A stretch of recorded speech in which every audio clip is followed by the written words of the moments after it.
twice a week. Yes, and you do lots of other stuff. I scale my workouts. You guys go Onyx Plus. Calorie race to warm up, probably. Wait, I'm gonna be done after 10. Yeah, okay, let's go. No, I'll give you a 10 two. now. I'll give you a 2-calorie head start. How about that? 3 calorie head start. 3 calories is generous. 3. I'm going when you they're say just warming 3. up. Okay, wait, no. This is minusing 10 from my total. No, it's not. That's this one. Yes. No, this is warm up, bro. Okay, come. I'm going when you're on 3. It's called a sprint, Rory, not a... No, I'm working. He's saving himself. Don't worry. This thing hasn't moved. No. You're on 1, go. No, you're on 2, look. You must just commit. Come on. Once You've it got starts one more ticking, calorie. it goes.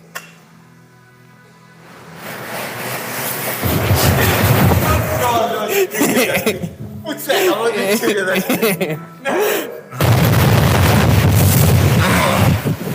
This is gonna get ugly. And there's Rory, dead already. I was like 150 already. It's fine. It's only gonna be 30 seconds, it's done. Someone even got a breath. Yeah. Which side? Oh, wow. 45. No, that's... Is 40. that one? Yeah, that's 40. Okay. Jeez, big boy. Thank you. Cannons. What is that, 44, 45? 44.5. Oh, no, I haven't done curls in Yeah, over a year. Oh, my days, that's small. Okay, 43. 43. Not too bad. Oh, wow. Yeah, that's that one. 41. 41. Okay, mine is on the up here, but I think it's a comparison thing. Yeah, rather. but it's all about the growth at the end of the day. Definitely feeling that bench from Thursday. I don't bench it like that. Definitely don't have enough carbs in either to get a pump right now. Bro, 2 hours ago I was feeling... I sat down on the couch with Coop and I nearly fell asleep there. I think I might just decrease in size at this point. One of those 45s. Sheesh. Come on, Rory, you're up. How's that going to help your biceps, Rory? Sorry, keep flipping over there. Sorry, better way. 5, 6. Shots. Rory's definitely looking the leanest here. Leaning. I think it's only because he's wearing a tank Yeah, no, top. he is. Looking fattest.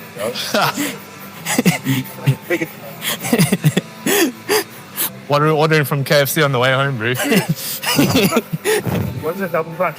200 bucks worth of chicken.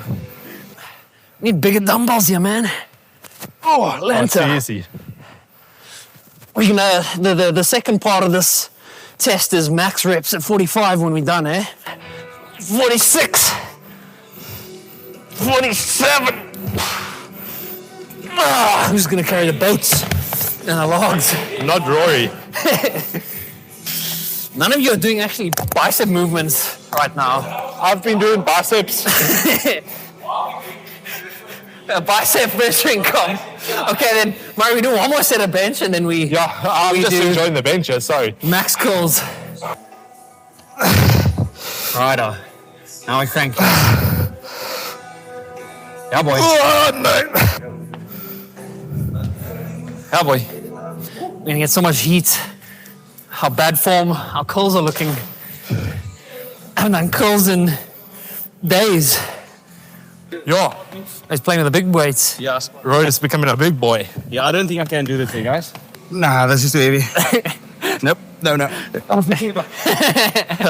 must be clever. My last set, about 2 years ago, could crank out 65s at Virgin Active.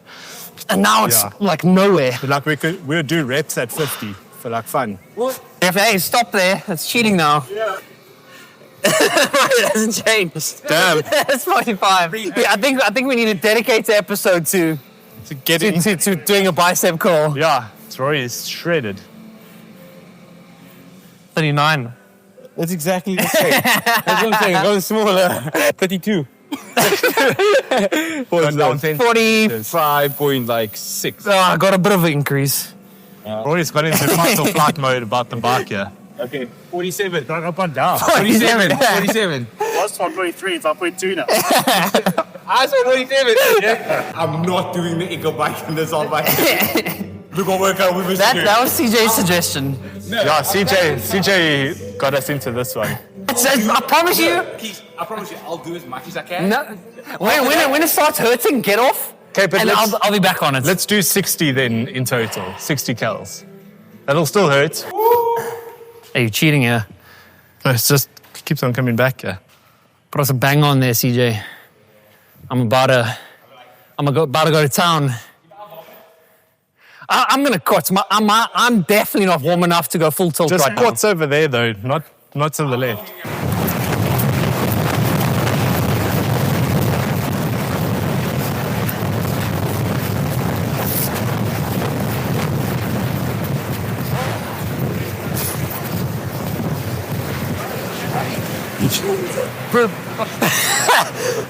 The second set, the first call took forever.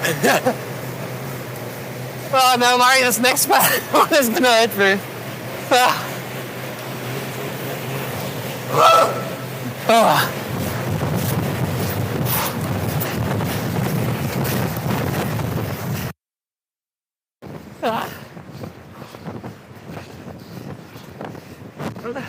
Oh, guys.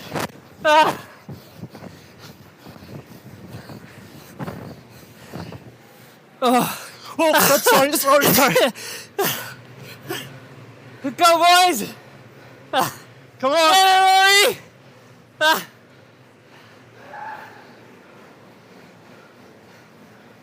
Go on, Rory! Go on, TJ. No! What happened? Yo. Well done, bro. Yeah, that's nice. There's no empathy. Once you hit that, like, 100 plus cadence, That second it's round not was jumping. That second round wasn't fun though. Right, your princess? Because I'm saying my first calorie took That's right. forever. It was like 15 seconds. We lost because of you. Exactly. Who's your white goat? Hey? Where did the second go? The last, like, 2 cars. When I saw it, he was on 56, you were on 54. And then Bro, I'm glad we said 60. the big boy, 80 calories would have been horrible. yeah. What I'm saying is, y'all doing my workout. But it's not. I think the only thing coming out, not me. That's all. No, Jay, I don't want to get on the bike again. Not a chance. I'm done. Not on a Saturday night. Nice, man. Okay. You're Got right. a man struggling outside here, CJ. We've got a man struggling outside Hang here. on. Yeah. No. But these things would be super cool if they had a little camera on as well. This is the first episode. I mean, like, well, let's see where this goes. Again, like I believe God.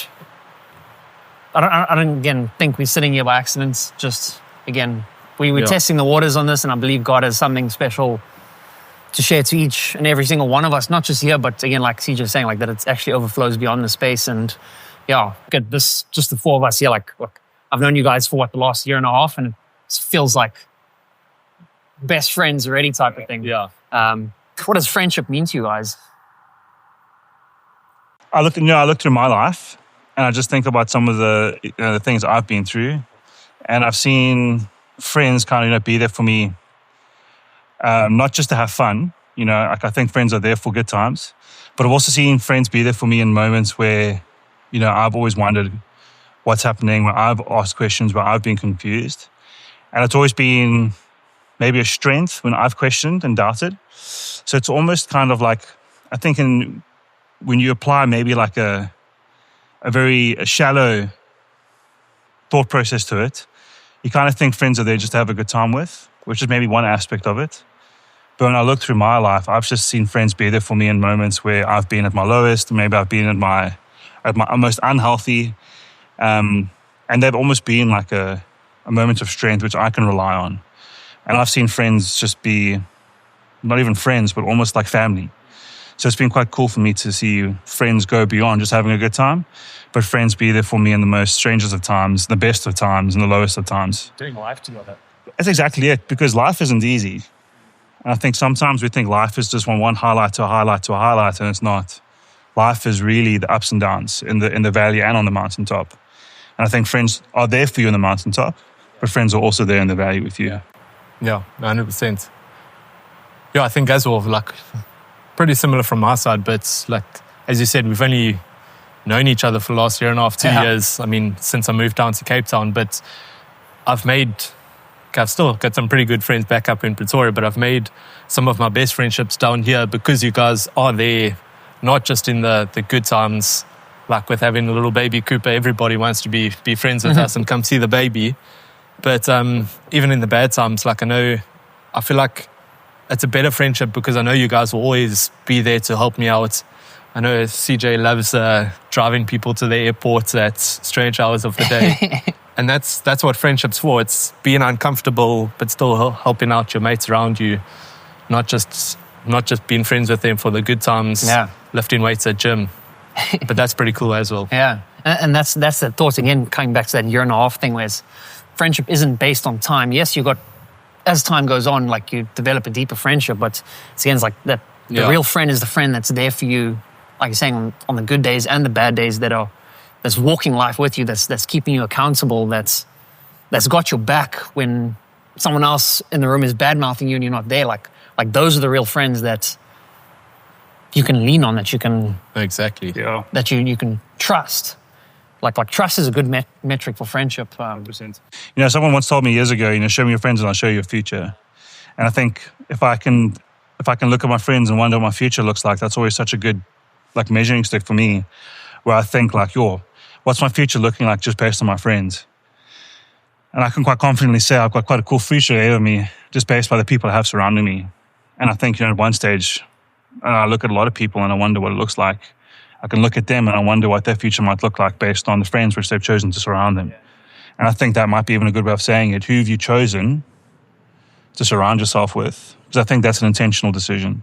And I think you can be there for people, but who are you going to let into your circle? And that's always been quite a good measuring stick.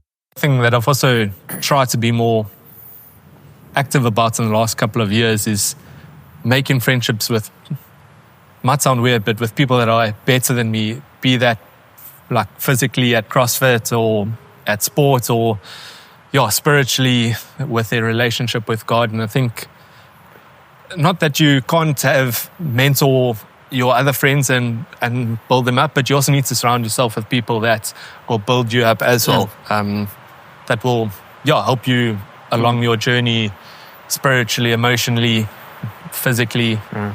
Just so you can become better yourself and bring your other friends up around you as well.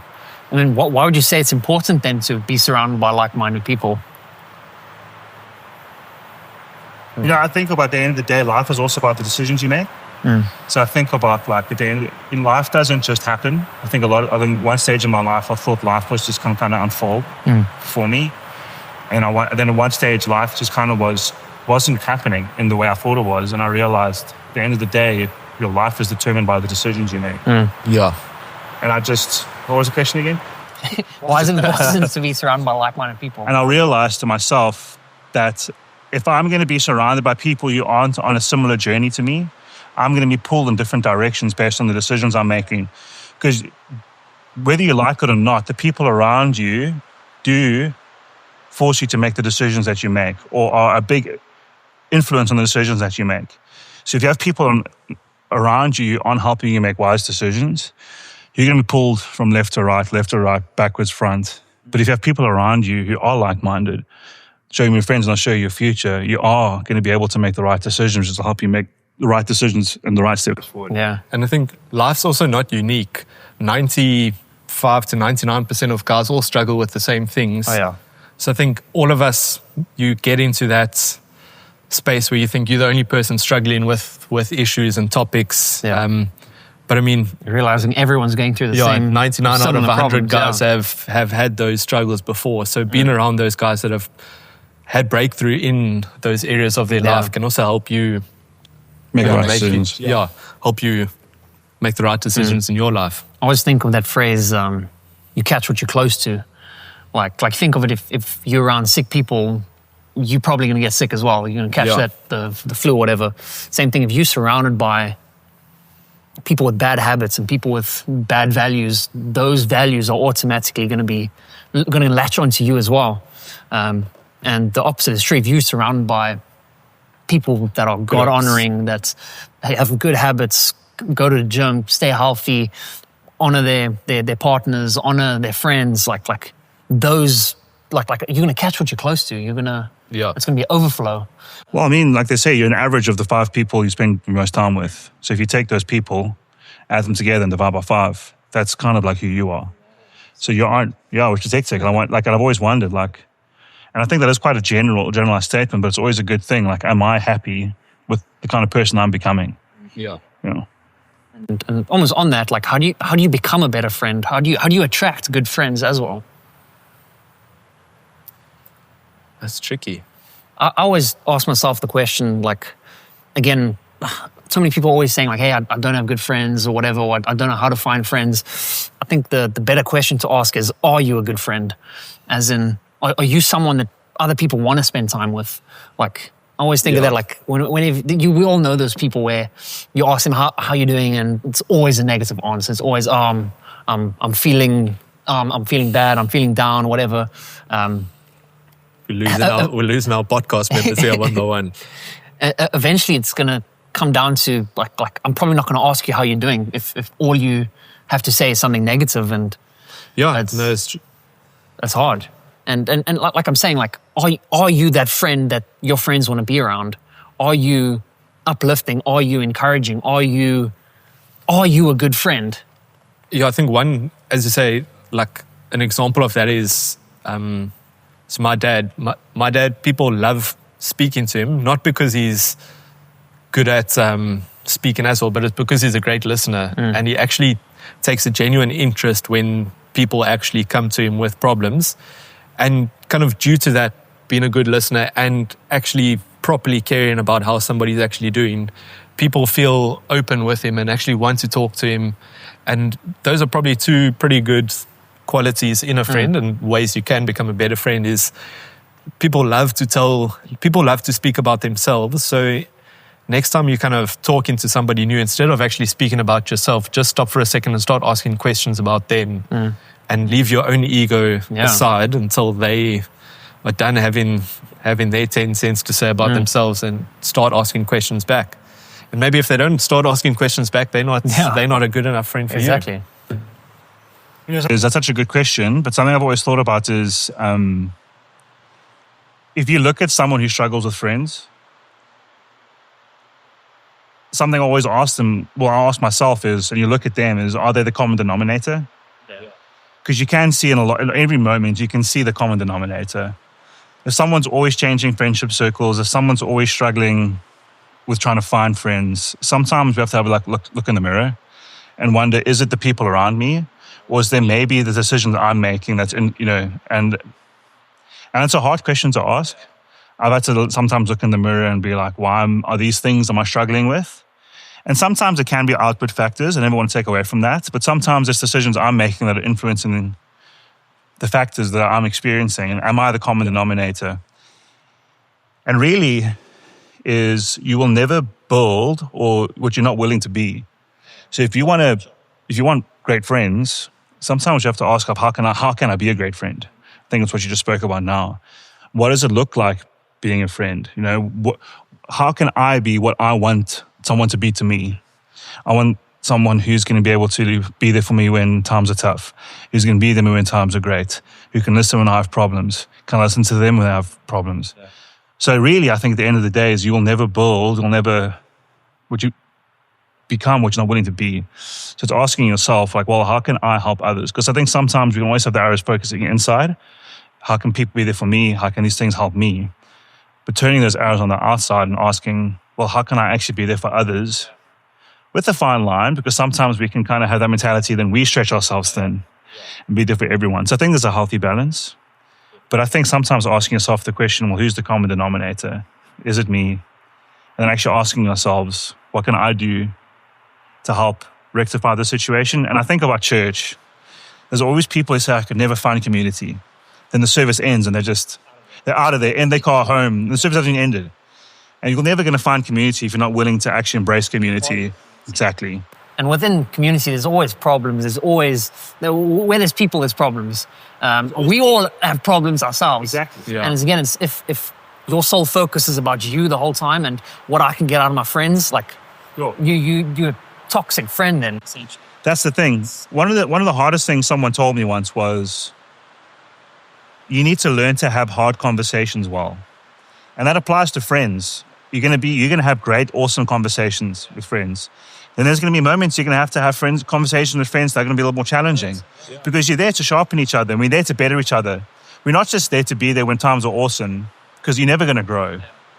But if you're gonna have to be there to sharpen each other, and sharpening there's friction, and friction's uncomfortable, and that's where you're gonna be there for each other. Am I there to? A true marker of love is to be able to challenge someone to be able to be better. And that's hard, because sometimes if I see my friend doing something that's not good for them, loving them is not letting them do something that's hurting them. Loving them, exactly, is being able to tell them, I'm not doing this because I don't like you. I'm doing this because I want to see better from that. Or not what I want to see. I'd love to see you be able to do this better. And it's not even about me, it's about you. So love is actually being able to help the person. I almost want to like refine that question as like, how do we challenge our friends? Not just challenge, but how can we encourage our friends to walk the right path? When once again, like we've all had those friends in seasons where it's like, hey, like what you're doing right now is not okay. The life you're living, and more often than not, we're too scared to offend them, to challenge them. So how can we be a good friend, and how do we challenge our friends?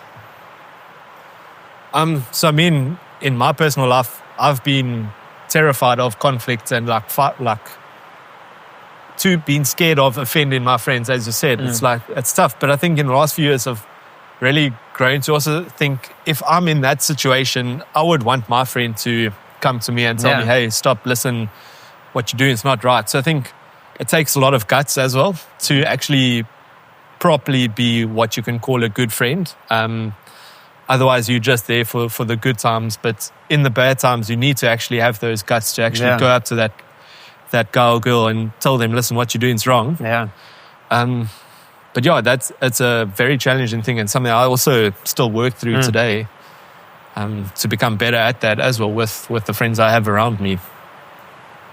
Yeah. I think sometimes, and this probably goes into not even friendships, this might even go into relationships as well. It's not the what that you're challenging. It's not the person that you're challenging, it's the what. And sometimes it's not what you're saying, it's how you say it. Yeah. And I've always found that sometimes what I'm saying is good and is genuine, but how I say it makes the biggest difference. Also when. Also, you're never challenging the person. You're always trying to pull the best out of the person. So whenever you enter into a conversation, I think timing is important, because you never know what the kind of space which the person's in. Because if they're really sensitive, doesn't matter how you say it, or like it's not going to come across well. Because we always have a natural defense mechanism to protect ourselves. Yeah. So I think when is important, how is important. Also constructing the what, because you're not there to bring the person down. You always have to ask yourself, am I building the person up? So I think sometimes you can attack out of frustration. I've done that, where someone's done something and I feel like what I'm doing is good, but I actually end up breaking the person down rather than I'm helping build this person up.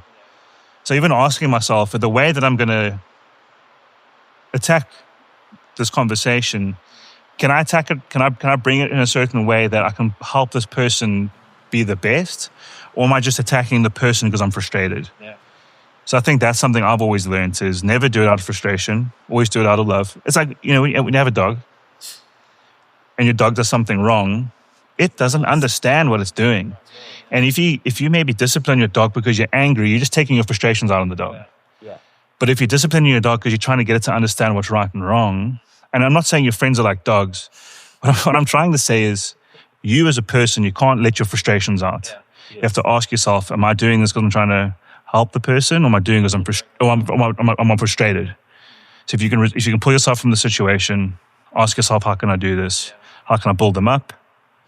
And then try and bring it from that, I'm here because I want to see the best in you. Yeah. I think that's what I've always realized helps. But I think maybe on top of that, also back to how to be a better friend is, as CJ said, you need to pull the best out of that person, but all of us also need to be open to that constructive criticism. Yeah. A lot of us nowadays, if somebody says, CJ, what you did was wrong, your first response is, no, what you did was wrong, Yeah. kind of thing. It's always Don't tell me thrown what to do. back Who to the hell somebody you else. tell me that? Yeah, totally. Yeah, so I think a lot of us, and myself as well, can work on becoming better at receiving those helpful hints from other people. You know, I think one of the most important things I ever heard, I'm sorry I'm talking a lot here, but Andre always told me was people don't care what you know until they know how much you care. And the thing is, relationship is just so important. I can have the most important things to say to someone, but they don't give a rip because they don't care what I know until they know genuinely how much I care. So that before you tell anyone what you know, I think it's important for them to know that you genuinely care. So I think that's also probably to answer that last question. I think that's such a good thing to think about. They don't care what you know until they know how much you care. Like I know I do a brilliant job at justifying my behaviors and actions. And I think a lot of us also do that too. Yeah. And I think that's why we need friends around us to call us out on our nonsense and call us out on the rubbish in our lives. I mean, I can justify anything I do if I think long enough about it. Totally. Exactly. Love And it. like as easy as it is to have an accountability partner, like that's almost something that I feel like we need is like we need to approach our friends as like it goes unspoken, as in like we assume we're going to need good friends around us to keep us accountable. But like, when was the last time you asked someone, hey, help me stay accountable? Yeah. Like, call me out on my nonsense. Call me out when you see I'm drifting. Call me out when I'm making the wrong decisions, when it's I think that might be friends. I think that might be one of the most important things because you're never going to have the ability to call someone out if you aren't being able to be called out yourself. If you're just someone calling out and you think you can become almost righteous about it, self-righteous about it. But if someone then goes like, hey, thank you for what you've called out on me, but I just know this is about you. And you're like, okay, thanks, bro. Okay, well, thanks for that, but I'm just going to go and then you've got no influence. Yeah. So I think that's also very healthy that if you're going to be, you need to want it as much as you give it. Yeah. Yeah. So I think that's also quite important. Yeah. Or willing to take it as much as you can. Exactly. And friendship is not easy. No, it's two-way It's when two people with two different characters and different emotions Upbringing. and values like come within a close proximity, it's eventually there's some sort of conflict. Yeah, conflict's good. Conflict's very good. Yeah. But it's how you handle it. Exactly. It comes down to your character and how you can receive that criticism, receive that conflict and walk out of it unoffended, because it's so easy nowadays to Take offense. Sure. Yeah, I think that's a wrap for episode 1. We'll see where episode 2 takes us. Nice. Nice, guys. And Rory? Rory, you all right Rory, there, out there, China? bugger? Do you have anything to say, bro? Is he alive? Don't worry, the seats are still Rory, are we still your full friends? for you. We just spoke about Rory. Friendship means you have to let it go. Oh, Rory, weren't you listening to the whole Yeah, conversation? you have to forgive us.